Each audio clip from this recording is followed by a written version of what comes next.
Hello friend, welcome back. In our previous video, we successfully designed our change password. Right now they have the three fields as a old password, new password and confirmation new password. Now I want to update this password. Right now I'm already logging one of the user and user details is also visible. So that will be very easy part. I have already done it for our admin. Now let's do that work for doing this. Here they have also one of the form. I want to update it as user change password. Change and then password. Okay, so now that will be our user change password. Now this type of one of the route we have to create multi-part form data. We don't need this because here I don't upload any images. That will be our method will be as a post method. Now go to our web. Now I want to create another new one. I copy it and then after that I want to paste it. Okay, here I paste it. So now that will be the name. I name it as a user change password. I copy it. Now that will be as a user change password. I make it as a user change password. Okay, great. Now in our user controller I want to update. That will be as a user change password, whatever the name actually you choose. Now I name it as a user change password. So that will be just like the same that I have done for our admin. If you go to our admin, into the admin that have also I have added the multiple validation before, right? So that's will be same. You can see that is the same things. Now where I copy it, I have already discussed everything with you.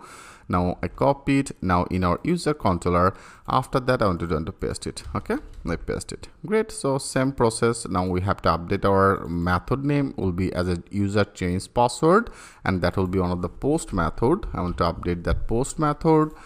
Great. And now we have to update our method in our user controller. Here I want to update that method will be as a user change password. Great. The first of all it will be check that validation, and then it will be check our old password should be matched. Rather than that will be display on the message as an error message. It will be update our password field in our user table. Everything will be same status. Rather than that will be display as a password change successful. And also if you go to our change password, here I have already update that status. When that will be as a status, it will be displayed as a alert success. Rather than it will be displayed as a alert error. It's great.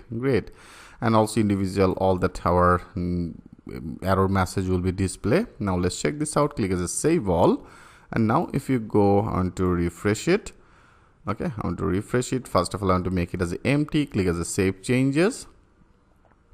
Yeah, you can see it's now successfully display our message. That means error message as the old password field is required, new password field is required. Because of all here I have already update in our form control. Into the form control, if there have any error, it will be display this error, right? Great.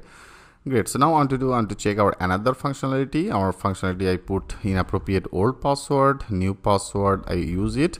And then better here I want to use that appropriate old password. Okay, appropriate old password as a 111. For the user I have used it as a 11, right? But our new password and confirm password I want to use the different type of things. Now it should be display our another error. Yeah, you can see our another error is also successfully displayed. The new password and confirm master password does not match, because here I have already added this type of one of the validation. Our new password and old confirm password should be as a match. Perfect. Now I want to update our old password. Here I want to put inappropriate one of the old password. I put it as a Udemy 12345 and then Udemy 12345. Now our old password not should be matched, and now that should be displayed as a old password does not match. Now let's check this out. Click as a save changes. Perfect. You can see it's now display as a old password does not match. Great. So now I want to put everything as a 111 my old password, that means current user password, and I want to use another new one, Udemy 12345 and Udemy 12345. Okay, now if everything okay, it should be displayed another success message as a password change successful as a status, and in our change password now that should be display our status. When that will be as a success, status will be as a status section, it should be display as a alert success, right? Now let's check this out. Now click as a save changes. Perfect. You can see it's now displayed as a password change successfully. Now if you want to check it, click as a logout. Now for the user I have already used it, like I want to put that before I have used it as a 111. Now click as a login. You can see it's not working, right? It's not working right now. I want to update that password. I have already updated as a Udemy 12345. Now that should be logging. Perfect. Now we are successfully able to log in our user dashboard. Great, great. So here we have already done the same things for the admin. I hope friend it's very much clear to you. So now in our next video I want to discuss about another important things. Like right now I am already logged in, right? Here I want to do when this user will be logging, our menu, you can see it's also displayed the same menu as a login and register. So here I am already logging, so for the reasons here we don't need any logging register. Then automatically our menu will be updated as a logout, and when this user will be log out, then that will be displayed as a login and register. So how to update it, in our next video I will show you that things with the live example. So thanks for watching. I will see you in the next video.